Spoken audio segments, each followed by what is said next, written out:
When an avoidant gives you the silent treatment, they are not doing so to punish you. They are doing so because they are so paralyzed with fear. Communication scares an avoidant because that means they have to assert themselves. They have to express their emotions.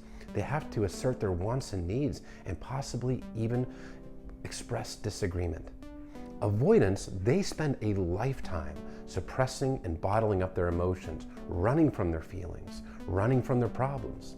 So communicating is something that does not come natural to them.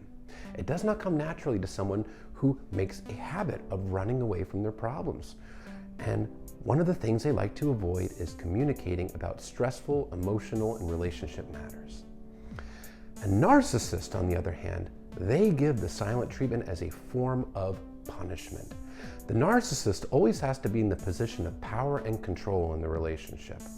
And by asserting the silent treatment, they are punishing you and watching you squirm. And by doing so, they are elevating themselves back to the position of power. And they get narcissistic supply from seeing you hurting, because that makes them feel powerful. It makes them feel in control to see that their silent treatment can make you suffer.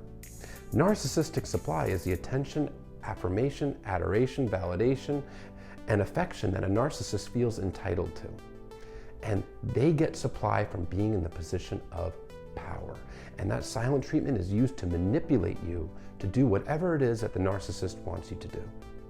Now, experts believe that the silent treatment is a form of psychological abuse. And I happen to agree, because it is a very painful thing to endure, because you feel like you're not even important enough to communicate with, that you are so beneath this person that you're not even worth talking to, that you are just being treated as if you don't matter. And that is a very damaging thing. It can crush someone's self-esteem. Now, avoidants don't do it for the intention of hurting you, but they don't exactly go out of their way to not hurt you, because they're so wrapped up in themselves, they're so wrapped up in their own fears that they're only considering their own emotions in the moment, and they're not considering the impact that it has on you, because they are well known for disappearing, withdrawing, ghosting for days or even permanently.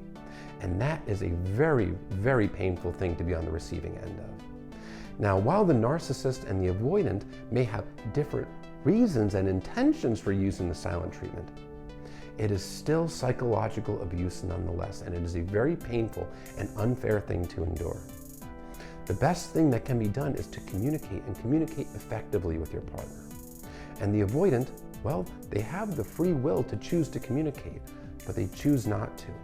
The ones that give the silent treatment are choosing to cater to their own fears and consider themselves only, and not consider their partner, and not consider the pain and hurt that this will cause to somebody. It is very selfish, self-absorbed, and very hurtful, and it is very cold and cruel.